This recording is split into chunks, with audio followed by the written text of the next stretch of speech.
श्री गणेशाय नमः। प्रिय बंधुओं, सनातन जीवन पद्धति में गुरु का बड़ा ही महत्व है। गुरु वह शक्ति है जो शिष्य को अंधकार से प्रकाश की तरफ ले जाते हैं।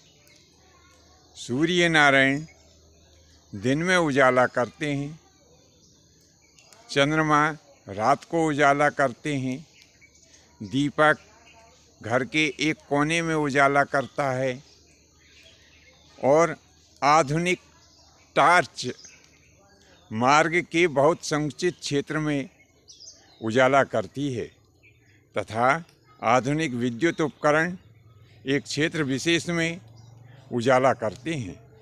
परंतु गुरु से प्राप्त ज्ञान के द्वारा शिष्य तीनों लोकों में प्रकाशित होता है। गुरु से प्राप्त ज्ञान के द्वारा शिष्य आगम और निगम तथा भूत, भविष्य और वर्तमान तीनों कालों का ज्ञाता हो जाता है।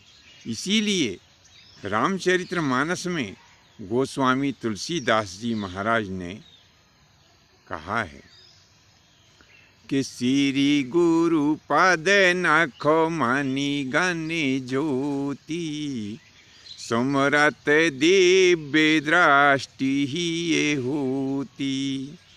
दलन मोहे समय सो सा प्रकाशु, बड़े भागे उरे आवही जासु। उगरही बिमल बिलोचन हिये के, मिटही दोषे दुखो भव रजनी के। सूझहि रामचरित मणि मानिक, गोपत प्रगटे जहाँ जो जेहि खानिक। कि जथा सुअंजन अंज दृग, साधक सिद्ध सुजान। कौतुक देखत शैल वन, भूतल भूर निदान।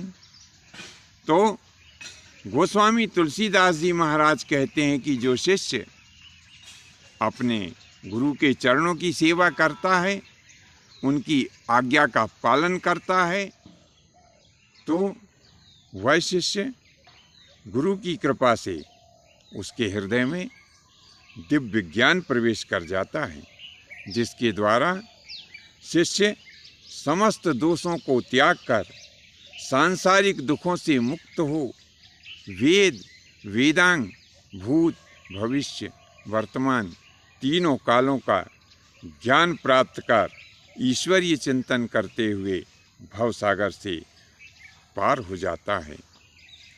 बंधुओं, यह धार्मिक जानकारी है, इसे अधिक से अधिक शेयर करने का कष्ट करें।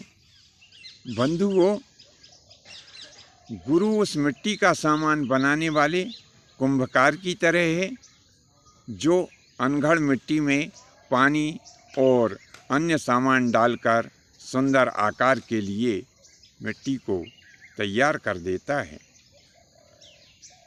जब मिट्टी तैयार हो जाती है, तब कुम्हार उसका घड़ा बनाता है। घड़ा बनाते समय कुम्हार उसकी ऊपर से ठुकाई करता है, परंतु भीतर से हाथ के द्वारा सहारा भी देता है।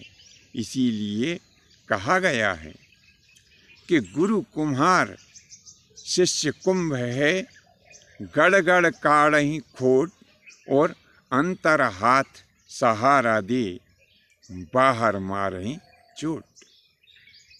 तो इस प्रकार से कुम्हार जब उस घड़े को पूर्ण आकार देता है, तब उसे भट्टी में पकने के लिए डाल देता है, और जब वह घड़ा पक जाता है, तब कुम्हार उसे ठोंक बजाकर बिल्कुल टंच तरीके से उसे अच्छे से ठोंकता बजाता है कि घड़ा पूर्ण तरीके से पक गया है अथवा नहीं।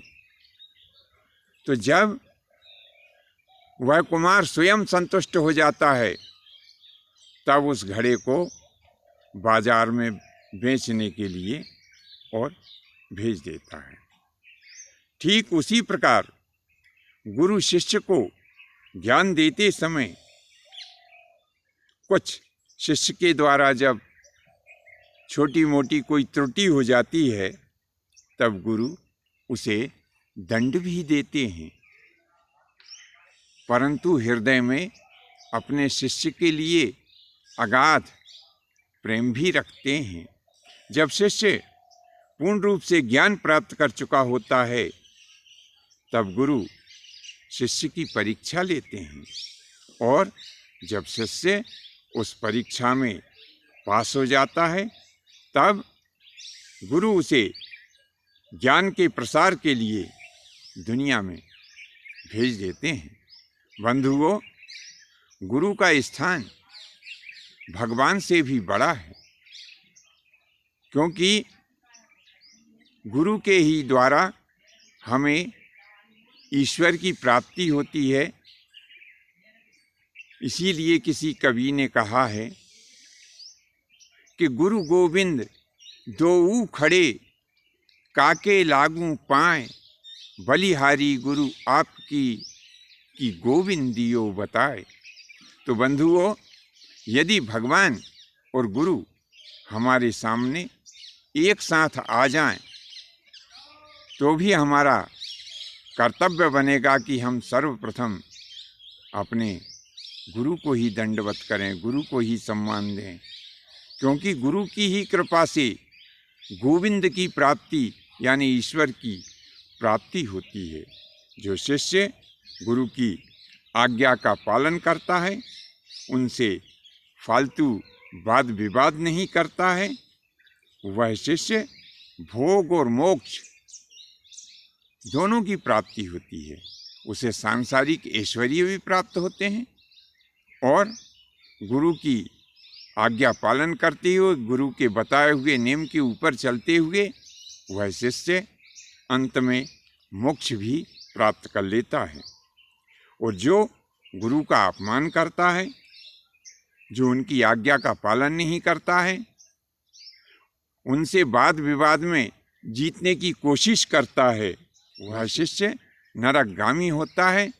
उसका यह लोक भी बिगड़ जाता है और परलोक भी बिगड़ जाता है। बंधुओं, आज के लिए बस इतना ही। यह जानकारी आपको कैसी लगी नीचे कमेंट्स बॉक्स में अवश्य लिखें। धन्यवाद। जय माता की, जय परशुराम जी की।